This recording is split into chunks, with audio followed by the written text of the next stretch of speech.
What's up, everybody? Welcome to another episode of the Afterwork Anime Club podcast. I'm your host, Luulu Soul, and joining me today is... Hello, yes, distracted shark. Much distraction, such shark. Howdy, howdy, howdy. Alright, so as we have been doing for the past few weeks, we just finished episode 3 of Dandadan. Yeah, it was an episode. Sorry, I was mid-yawn. What? How dare you? Not related to the episode. I mean, a little related to the episode. In episode 3, we got the introduction of Granny, and it was, I'd say, more of like a character building episode than an action-packed episode. It set up a lot of stuff which will be important for next episode. Yeah, so I agree. I like that. It's a setup episode. So I didn't leave episode 3 with the feelings of hype and oh my goodness that episode 2 gave me, but we got to meet Granny. Well, episode 1 and episode 2 were both like fight scenes. That's very true. We did get a fight scene in episode 3. It just didn't last very long.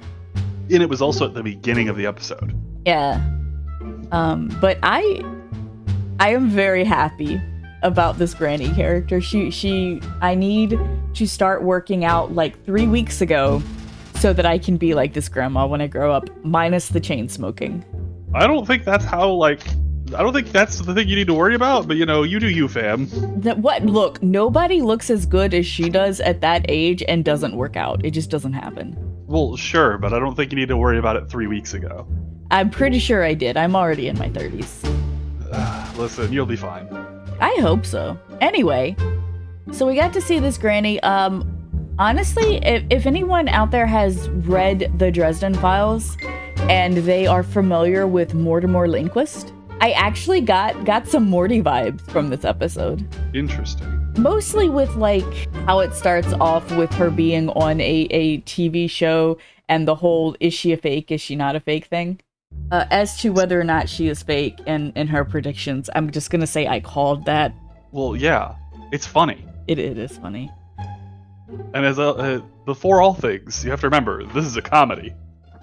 Yeah, so like, Dandadan is really strange because, so two genres of anime that I personally do not gravitate towards is the slapstick comedy and horror.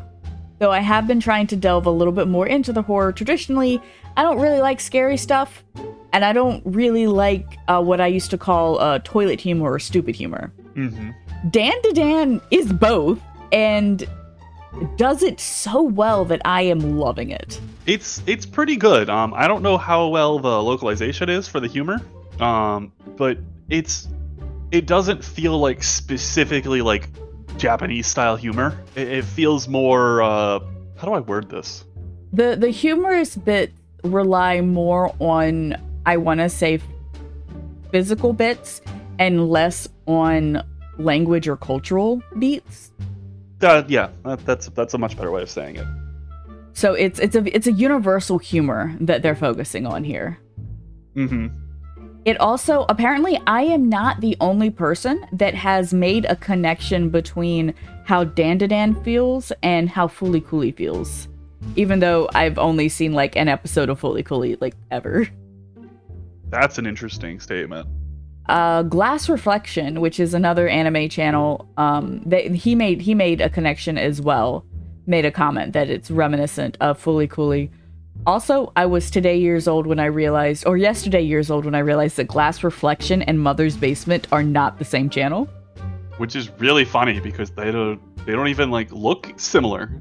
They don't, but I've done more listening than watching. Yeah, fair enough, I guess. But yeah, I for some reason I thought that they were the same. I don't know. Not even a little. But yeah, mind you, I've seen almost none of Glass Reflection. But moving on. But yeah, Dandadan. It's if you liked old school. I kept saying Studio Trigger. I think the proper term is Gainax, old school Gainax anime. Yeah, Gainax was the original or the originator. So like specifically, what I'm talking about here is I'm talking about early episodes of Gurren Lagann, Kill la Kill. And even though they're not the same studio or company at all, Fooly Cooly, the very simplistic art styles with just very dynamic animation styles. That's what you're going to be getting from Dandadan. Okay, you know, 2 of those 3 were not Gynax, right? Wait, what? Trigger was Gurren Lagann and Kill la Kill. Wait, then what was it? No, it was Gynax. Gynax was Trigger, right? Maybe at one point, I don't know, like, now? But those 2 were specifically Trigger. Let's see, what studio did... Studio Trigger produced... Well, where did I get Gynax? Gynax did Evangelion. What is wrong with me? Oh, no, they were involved with Gurren Lagann. I'm seeing... Yeah, okay, so if I... Gurren Lagann Studio Gynax, but then I scroll up and it says Studio Trigger. Yeah, I don't know the actual history of Studio Gynax. Anyways, we're getting, like, really off topic, I assume. Yeah, we are. This is not needed for this episode. Anyways, Gynax. listen. Dandadan is it's doing what it needs to set up episode 4, which will be if you're familiar with some of our older stuff, the 4-episode or 3-episode hook. 4th episode, if you haven't already gotten hooked, that'll be the one for you. Yeah, it definitely feels like we are leading up to something. You know everything that's going to happen. I have no idea what's going to happen. I can only predict what could potentially be happening. I have a question that I want to propose to you. Okay. Which will get brought up much later in the series. But if aliens are real, why haven't they successfully invaded? So here's the thing. My prediction for that is that there isn't actually a difference between aliens and yokai. My reasoning is in episode 2, the Ken, which is Osurukun? Okarun is like, oh my god, it's an alien! And then the female character, what's her name? Ayase? Yeah, Ayase is like, oh my god, it's a yokai!